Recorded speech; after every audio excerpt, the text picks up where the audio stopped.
How Christians should love.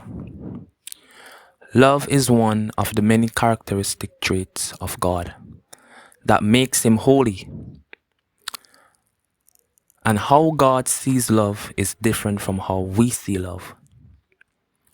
Agape is the highest form of love, which is sacrificial love. It also means charity and the love of God for us. After all, it was his love in John 3:16 that sent his son to die for us. That is what it means by the grace of God, his undeserving love for us, that while we were sinners, Christ died for us. In John chapter 4,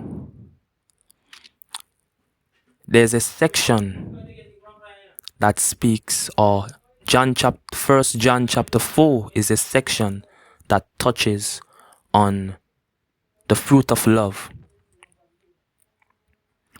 In First John chapter 4 verse 7 it says, "Beloved, let us love one another, for love is of God, and everyone that loveth is born of God, and knoweth God."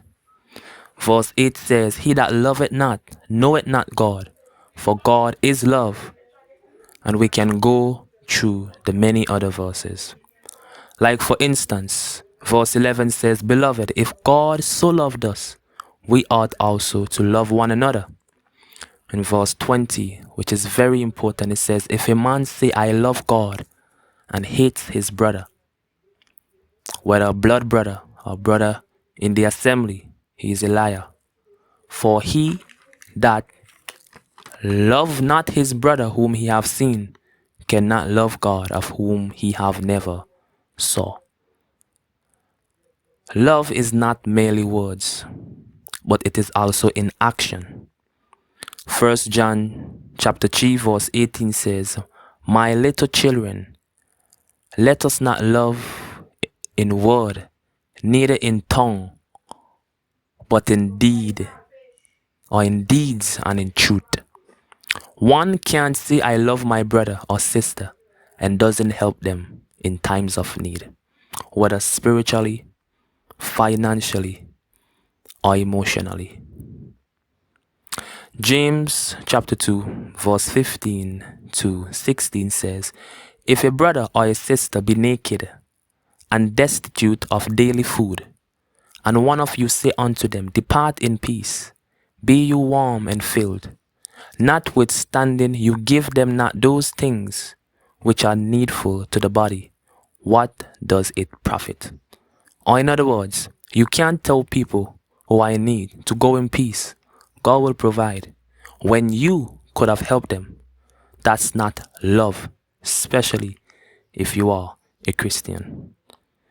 In Matthew chapter 5 verse 44, Jesus told us to love even our enemies, something that he did well when he was here, when it came to the Pharisees and those who hated him. Now that's true love. Until one can love their enemies, then we can say that that is a man or a woman of love. Because it is easy to love those who love you. But loving those who hate you, who are jealous of you, who are envious of you, who have offended you, who have betrayed you, who have backbited you, that's true love. And sometimes it is hard to do so, because some people will really get on your nerve. A great example of loving your enemy was Jesus, when he healed the ears of the man who was among those who came to arrest him. And when he still forgave Peter after Peter denied him 3 times. In Luke chapter 22, verse 47 to verse 51, we will see this story come into play of when Jesus healed Malchus' ears. Luke chapter 22 verse 47 to 51. It says,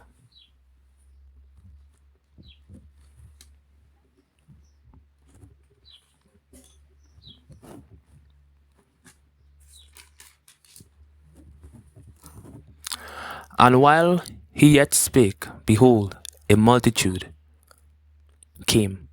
And he that was called Judas, one of the 12, went before him and drew near unto Jesus to kiss him. But Jesus said unto him, Judas, betrayest thou the Son of Man with a kiss? When they were about him saw what would follow, they said unto him, Lord, shall we smite with the sword?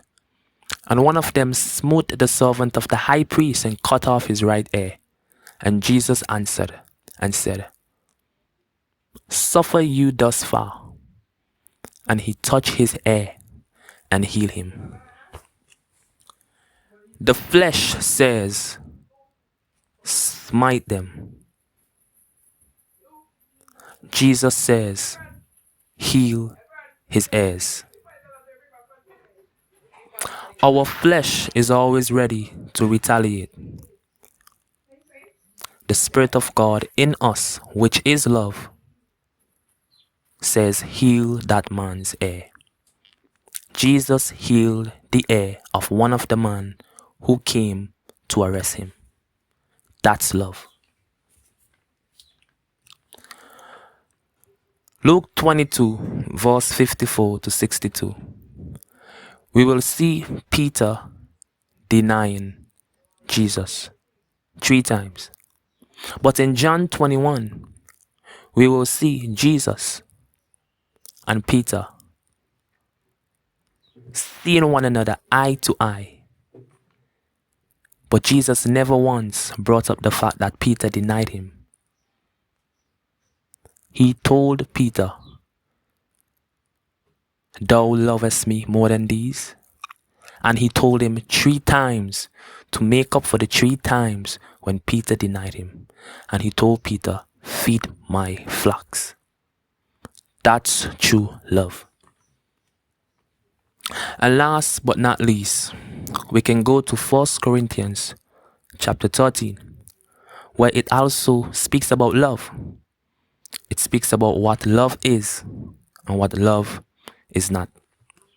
1 Corinthians chapter 13, beginning at verse 4.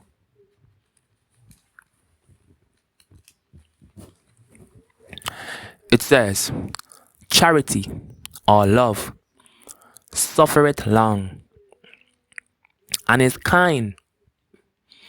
Love envieth not. Love vaunteth not itself, or it does not brag. It is not puffed up, or it is not arrogant. Do not behave itself unseemly or rudely. Love does not seek her own, or love is not selfish. It is not easily provoked. Love thinketh no evil. Love rejoiceth not in iniquity, but rejoiceth in the truth. Love beareth all things, believeth all things, hopeth all things, endureth all things. Love never faileth, but whether there be prophecies, they shall fail. Whether there be tongues, they shall cease. Whether there be knowledge, it shall vanish away. If one say that they are truly a man of love, or a man or a woman of God, who is love, then in that man there must be no envy. They must not be arrogant. They must be kind. They must not think evil. They must not be selfish. They must be able to endure it all things, knowing that the love of God, the favor of God is with them even in tough times. They bear with their fellow brethren in church. They rejoice in the truth, and they rejoice not in iniquity. That is love.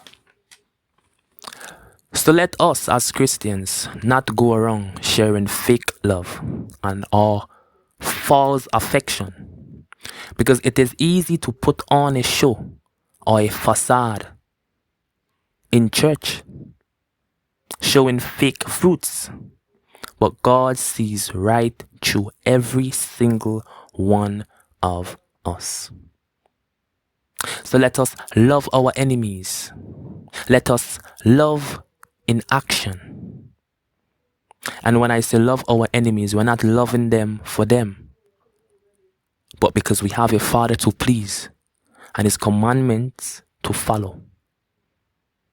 Because Jesus said in John 14:15, He said, if you love me, keep my commandments. And one of His commandments is to love.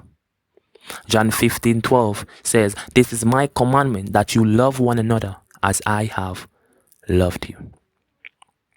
So let us share love. Let us give love. Let us help those in need from a pure heart, not to be seen, but because you really see that that person is in need and you can help that person. Shalom, and grace and peace be unto you.